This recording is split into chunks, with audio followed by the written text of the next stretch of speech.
اعوذ باللہ من الشیطان الرجیم بسم اللہ الرحمن الرحیم رب اشرح لی صدری ویسر لی امری واحلل عقدۃ من لسانی یفقہوا قولی۔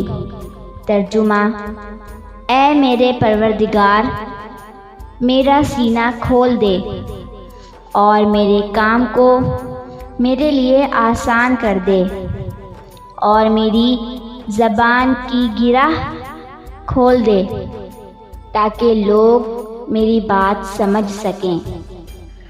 جیسا کہ آپ سب جانتے ہیں، میری پچھلی ویڈیو میں جنتی لاٹھی اور اس کے معجزات آپ کے سامنے پیش کیے گئے تھے۔ ان ویڈیو کا لنک میری ڈسکرپشن باکس میں موجود ہے، آپ وہاں جا کر میری اس ویڈیو کو دیکھ سکتے ہیں۔ آج میں آپ کے سامنے اس جنتی لاٹھی یعنی عصائے موسیٰ کے معجزات میں سے ایک اور معجزہ پیش کر رہی ہوں، جس کا ذکر قرآن پاک میں موجود ہے۔ قرآن پاک میں سب سے پہلے ذکر پیغمبروں میں حضرت آدم علیہ السلام کا آیا ہے، لیکن قرآن پاک میں سب سے زیادہ ذکر حضرت موسیٰ علیہ السلام کا کیا گیا ہے۔ اس لیے ہم آپ کو اپنے چینل SMT انسائکلوپیڈیا کے ذریعے حضرت موسیٰ علیہ السلام کے وہ واقعات جو قرآن پاک میں بیان کیے گئے ہیں وہ آپ کے سامنے پیش کیے جا رہے ہیں۔ پیغمبر اور رسول میں کیا فرق ہے؟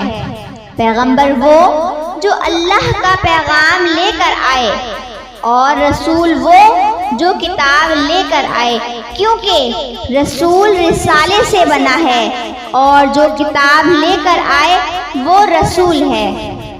آئیے چلتے ہیں اپنی ویڈیو کی جانب۔ عصا مارنے سے چشمے جاری ہو گئے۔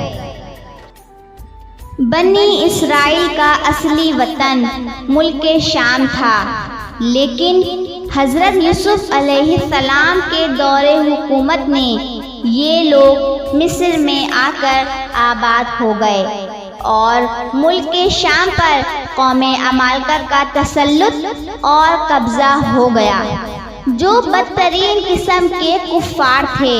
جب فرعون دریائے نیل میں غرق ہو گیا اور حضرت موسیٰ علیہ السلام کو فرعون کے خطرات سے اطمینان ہو گیا تو اللہ تبارک و تعالیٰ نے حکم دیا کہ قوم عمالقہ سے جہاد کر کے ملک شام کو ان کے قبضہ و تسلط سے آزاد کرائیں۔ چنانچہ آپ 6 لاکھ بنی اسرائیل کی فوج لے کر جہاد کے لیے روانہ ہو گئے، مگر ملک شام کی حدود میں پہنچ کر بنی اسرائیل پر قوم عمالقہ کا ایسا خوف سوار ہو گیا کہ بنی اسرائیل ہمت ہار گئے اور جہاد سے منہ پھیر لیا۔ اس نافرمانی پر اللہ تبارک و تعالیٰ نے بنی اسرائیل کو یہ سزا دی کہ یہ لوگ 40 برس تک میدان طیہ میں بھٹکتے اور گھومتے پھرے اور اس میدان سے باہر نہ نکل سکے۔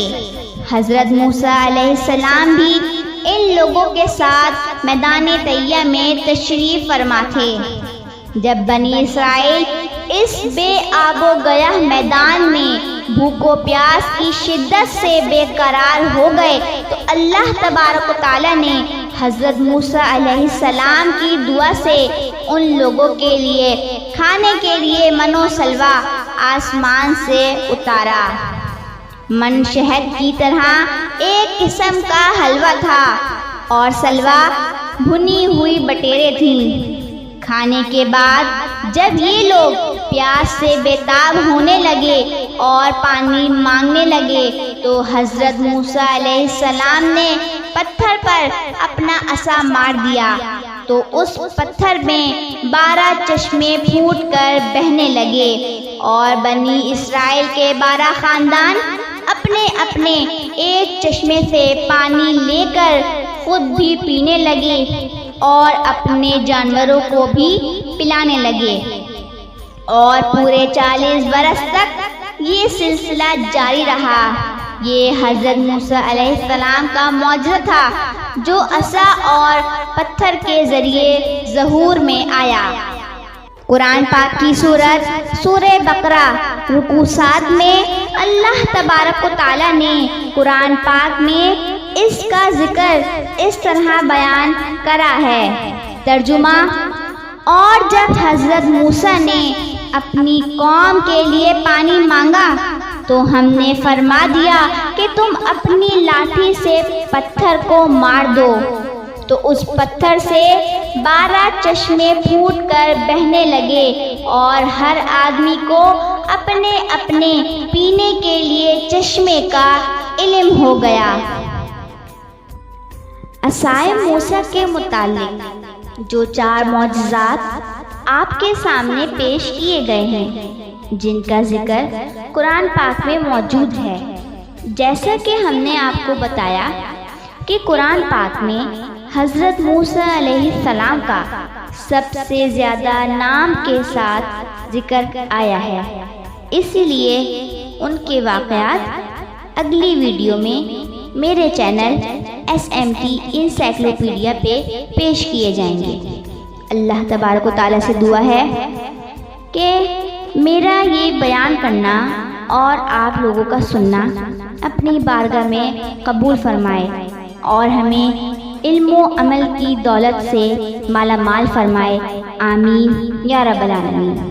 وآخر دعوانا ان الحمد للہ رب العالمین۔